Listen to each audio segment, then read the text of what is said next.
I got so much motherfucking design on right now. Break it down, bring it back, make it clap. I got 3 old thoughts, new block, where that damn bitches on my line, and you know they come strapped. Assalamualaikum warahmatullahi wabarakatuh. Perkenalkan, nama saya Hanisa Febrilian dengan NIM 2205040034. Baiklah, pembahasan kali ini yaitu kenapa Raja Ali Haji dapat dikatakan sebagai seorang ahli hukum. Secara empiris, aktualisasi atas intelektualisasi di bidang ketatanegaraan dibuktikan melalui kedudukannya sebagai penasihat kerajaan Riau Lingga.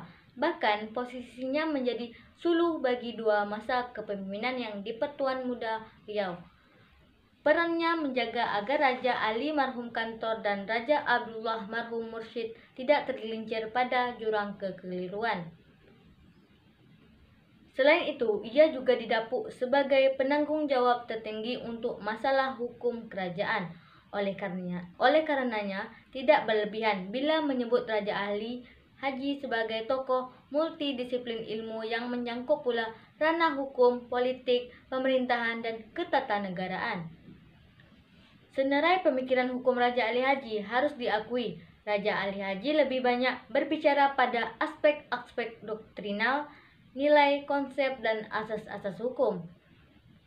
Walaupun begitu, eksponen yang dilahirkan dari pemikirannya kelak menjadi rujukan dalam pembentukan hukum yang formal.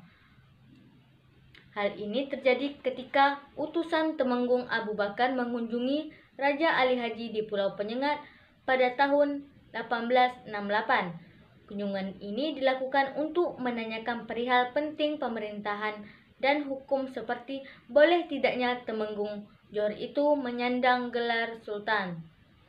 Hasil dari berkhidmat tersebut, Temenggung Abu Bakar akhirnya memerintah Johor dan memakai gelar kebesarannya Maharaja.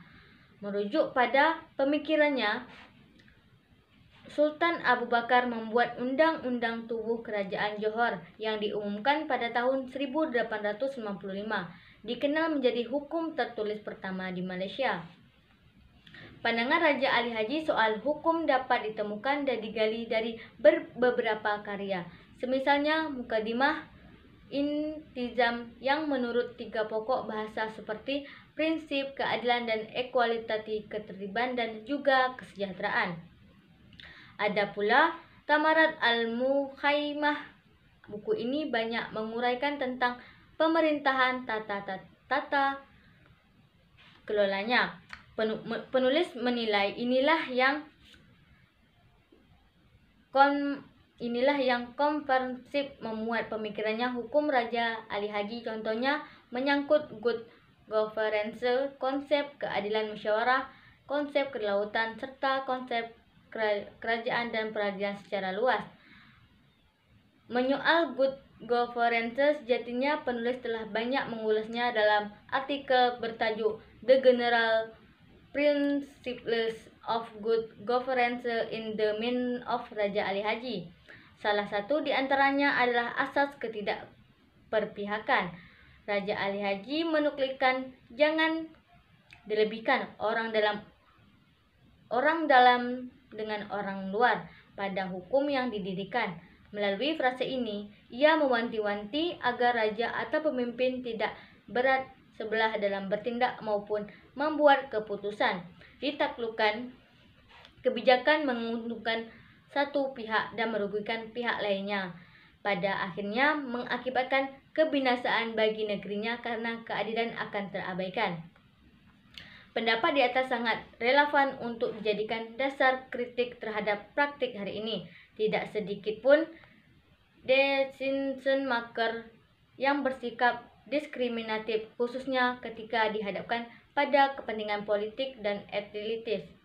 Bentangan empirik sesungguhnya menjadi scientific evidence bahwa keperpihakan pemimpin dalam mengeluarkan kebijakan berimplikasi pada suburnya praktik korupsi, kolusi, dan nepotisme. Entah itu yang berpihak pada diri dan keluarganya, kerabat, maupun kelompok, bahkan kepada penyumbang dividen terbesar bagi pemerintahan atau negaranya selanjutnya terkait konsep keadilan. Baginya, keadilan bukanlah instrumen melainkan hasil akhir. Dengan pendekatan tasawuf tadi, ia menginginkan keadilan tidak bersumber pada persepsi individu, tetapi lebih pada ukuran terlaksananya asas-asas dalam Islam.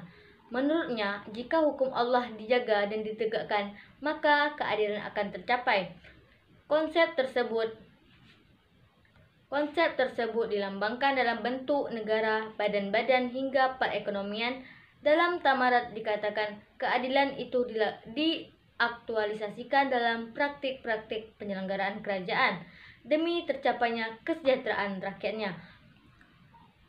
Sekian video pembahasan dari saya. Wassalamualaikum warahmatullahi wabarakatuh.